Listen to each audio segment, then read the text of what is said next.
आज हम लोग डिस्कस करने वाले हैं सीबीएसई क्लास 10 से poem number 2 that is fire and ice, जिसके पोएट हैं रॉबर्ट फ्रॉस्ट। रॉबर्ट फ्रॉस्ट एक रियलिस्टिक पोएट है। रॉबर्ट फ्रॉस्ट जो है, जो भी हमारे सोसाइटी में रियल चीज होती है उसके बारे में वो लिखते हैं। तो आज का क्लास का एजेंडा होगा बेसिकली कि सबसे पहले हम लोग थीम ऑफ द पोएम को डिस्कस करेंगे कि इसमें क्या क्या मीनिंग है। फिर हम लोग line by line, stanza wise stanza, इस 2 स्टेंजा की पोएम है, हम लोग उसको देखेंगे और इसमें एंड में इसका राइम स्कीम और पोएटिक डिवाइसेज इसमें क्या क्या यूज हुए हैं उसको देखेंगे और एंड में हम लोग कुछ क्वेश्चंस भी देखेंगे। तो हम लोग स्टार्ट करते हैं theme of the poem. Theme of the poem क्या है? ये बेसिकली सेंटर्ड है एंड ऑफ द वर्ल्ड पर, कि how the world will end. ठीक है, तो इसमें बेसिकली 2 चीज दिया हुआ है कि the world will and by fire and ice. So what is the meaning of fire and ice? The fire, a symbol of desire, that is greed. If anything which is above our need is said to be a greed. ठीक है, तो इसका basically एक example क्या होगा? Accumulation of जो wealth है ये हमारा डिजायर है, ये ग्रीड है। ठीक है, तो हम लोग पहले डिजायर को समझते हैं कि how the world will and with A Dzire. एक बार क्या हुआ था कि एक क्लब ऑफ रोम नाम की एक एसोसिएशन बनी थी जिसने 2 ग्राफ प्लॉट किया था। ये जो ग्राफ हम लोग साइड में देख रहे हैं, ये 2 ग्राफ को प्लॉट किया था। अभी हम लोग समझ रहे हैं कि डिजायर से मतलब फायर से how the world will and. तो ये जो ग्राफ बना था इसमें जो ब्लू लाइंस है ये पॉपुलेशन को सिंबलाइज करता है। ठीक है, और ये जो रेड लाइंस है ये एग्रीकल्चर प्रोडक्शन को सिंबलाइज करता है। तो ये हम लोग देख सकते हैं कैसे ग्रोथ चल रहा है। ये टाइम पर, ये इस तरफ टाइम है। ठीक है, ये जैसे जैसे टाइम जा रहा है इसका ग्रोथ कैसे जा रहा है। तो हम लोग देख सकते हैं जो हमारे पास रिसोर्सेज है वो लिमिटेड है। जो हमारा पॉपुलेशन का जो डिमांड है, जो उसका नीड है, वो हमारे रिसोर्सेज उसको फुलफिल नहीं कर पाएंगे। तो इससे क्या होता है? इससे हम एक्युमुलेशन करते हैं हम लोग। ठीक है, हम लोगों में एक्युमुलेशन ऑफ वेल्थ का टेंडेंसी बहुत ज्यादा हो जाता है। ठीक है, तो फिर इससे क्या होगा? लोगों में कंपटीशन बढ़ेगी। ठीक है, और जब कंपटीशन बढ़ेगा एंड जब कंपटीशन बढ़ता है तो बेसिकली 2 चीजें होती है, या तो आप कंप्रोमाइज कर लेते हो या फिर आप कंप्रोमाइज नहीं करते हो। जब आप कंप्रोमाइज कर लोगे तो आप एक साथ सही से रहोगे, पीसफुल रहोगे, शांति से रहोगे। पर आप जब कंप्रोमाइज नहीं करते हो तो लोगों में सेल्फ इंटरेस्ट की भावना आ जाती है, जो केवल अपने बारे में सोचते हैं, सेल्फिशनेस की तरफ जाते हैं। तो उससे क्या होता है? सोसाइटी में हेट्रेड्स एंड किलिंग्स होता है।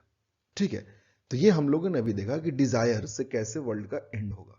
दैट इज जो अर्थ के पास इसके नेचुरल रिसोर्सेज हैं वो सफिशिएंट नहीं है जो ह्यूमन डिजायर को फुलफिल कर सके। तो वो it will end in hatred and killings and finally the human race will end. अब हम लोग दूसरा चीज देखते हैं, ice.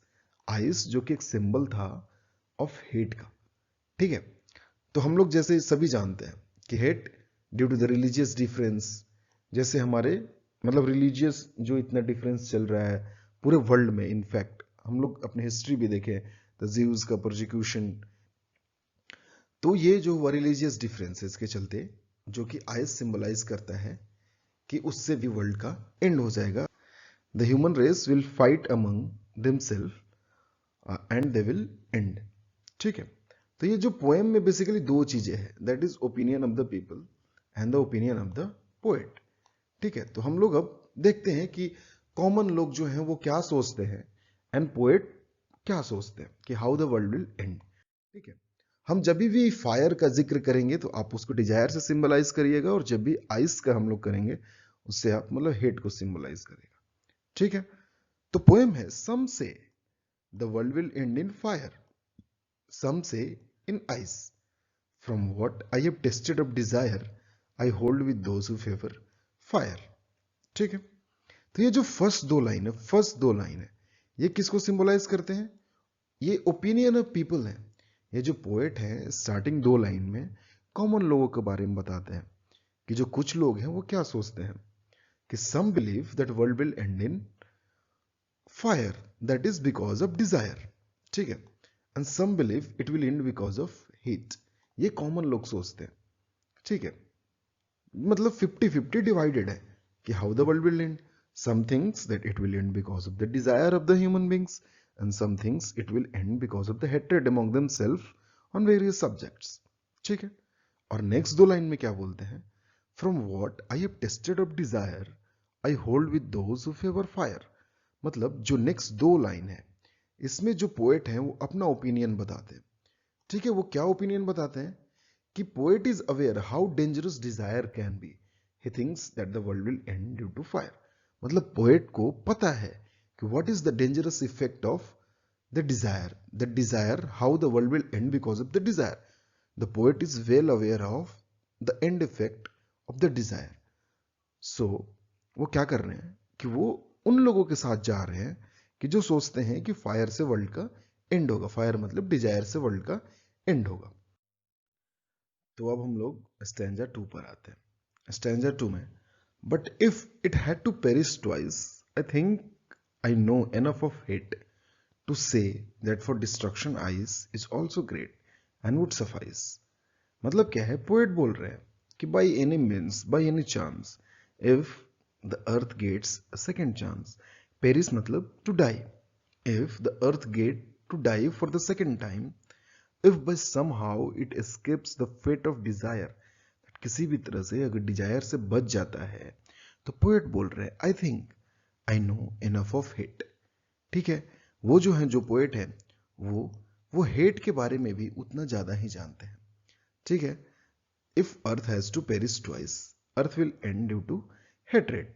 That is opinion of poet. अब क्या हो जा रहा है कि पोएट अब बोल रहे हैं कि to say that for destruction ice is also great. मतलब जो ह्यूमन रेस को एंड करने के लिए जो आइस है, आइस मतलब हेट्रेट, जो हेट्रेट है वो भी सफिशियंट है अर्थ को एंड करने के लिए. And would suffice. सफाइस मतलब भी sufficient. Opinion of the poet क्या हो गया फिर इसमें, poet is also aware how dangerous hate can be. जैसे उनको पहले लग रहा था कि डिजायर कितना डेंजरस है, जितना वो डिजायर को जानते हैं उतना ही ये हेट्रेट को भी जानते हैं. तो वहीं ये बात बोल रहे हैं कि अगर किसी भी तरह अर्थ को दूसरा मौका मिलता है सरवाइव करने के लिए या फिर डाई करने के लिए, फिर से सफर करने के लिए, तो जो आइस है, जो हेट्रेट है, वो भी मतलब डिस्ट्रक्शन ऑफ अर्थ के लिए सफिशिएंट है कि ह्यूमंस का डिस्ट्रक्शन फिर हेट्रेट से हो जाएगा. He thinks that ice is also sufficient to end the world. Poem मतलब ये है. कुछ इसमें पोएटिक डिवाइसेस यूज हुआ है उसको देखते हैं. सबसे पहला पोएटिक डिवाइसेस है एनाफोरा. एनाफोरा क्या होता है कि when to consecutive lines start with the same word. तो हम लोग फर्स्ट और सेकंड लाइन देखते हैं तो सम से एंड सम से, ये फर्स्ट लाइन है और सेकंड लाइन है, दोनों सेम वर्ड से स्टार्ट हो रहा है. ठीक है, तो इस दोनों लाइन में क्या है, एनाफोरा है. ठीक है, एक बार मैं बता दूं, अगर आपको पोएटिक डिवाइसेस का पूरा लिस्ट चाहिए तो हमारा एक दूसरा वीडियो है, अब वो लिंक मैं अभी डिस्क्रिप्शन में दे दूंगा, आप उस पर जाकर एक बार देख लें. ठीक है, तो हम लोग दूसरा देखते हैं एलिट्रेशन. एलिट्रेशन क्या होता है कि जब भी कभी कॉन्सोनेंट लेटर का जो साउंड है वो प्रोमिनेंट हो वर्ड में. ठीक है, जैसे इस लाइन में क्या हुआ कि इसमें सम say the world will end in fire. इसमें जो है ये वर्ल्ड में और विल में W वर्ड का जो साउंड है वो प्रोमिनेंट है, लेकिन ये जो W है ये क्या हो रहा है, ये जो वर्ल्ड के भी फर्स्ट लेटर है और विल का भी फर्स्ट लेटर है. ठीक है, तो occurrence of the same letter or sound in adjacent or closely connected words. ठीक है, और वो दोनों क्या होना चाहिए, इस वर्ड का फर्स्ट लेटर होना चाहिए, तब वो क्या हो जाएगा, एलिट्रेशन हो जाएगा. तो इसमें वर्ल्ड और विल में W का एलिट्रेशन है. I hold with those who favour fire. जैसे एलिट्रेशन हुआ हमारा, कॉन्सोनेंट वर्ड का साउंड अगर वो फर्स्ट लेटर हो, अगर वो बाकी कोई भी लेटर हो, repetitive sound produced by consonant with in a sentence और फ्रेज, उसको हम लोग कॉन्सोनेंस बोलते हैं. तो विथ और दोज में TH वर्ड का साउंड जो है प्रोमिनेंट है. इसमें TH जो है एंड में आ रहा है विथ में, और दोज में ये फर्स्ट में आ रहा है. ठीक है, अगर ये दोनों में फर्स्ट में आता तो ये क्या हो जाता, एलिट्रेशन हो जाता, पर एक में फर्स्ट में और एक में एंड में है तो ये कॉन्सोनेंस हो गया. अब आता है एजोनेंस. एजोनेंस क्या हुआ, जैसे कॉन्सोनेंस और एलिट्रेशन में कॉन्सोनेंट वर्ड, जो कॉन्सोनेंट लेटर का साउंड प्रोमिनेंट था, वैसे ही एजोनेंस में क्या होगा, वॉवेल साउंड प्रोमिनेंट होगा। तो repetition of similar vowel sounds takes place in 2 or more words in proximity to each other within a line of poetry. जैसे इसमें ओ लेटर जो है, I hold with those who favour fire, ठीक है। तो hold में ओ, those में ओ, who में ओ एंड फेवर में ओ, जो साउंड है इसका प्रोमिनेंट है, तो इसमें एजोनेंस है। मैं फिर से बोलता हूं, आपको अगर पोएटिक डिवाइसेस एक बार पूरी एक साथ देखनी है तो उसका लिंक सब्सक्रिप्शन में है, आप एक बार उस पर जाकर देख लीजिए, ठीक है। अब हम लोग कुछ देखते हैं प्रैक्टिस क्वेश्चंस, ठीक है। Practice question, what deep meaning does the poem fire and ice carry in it.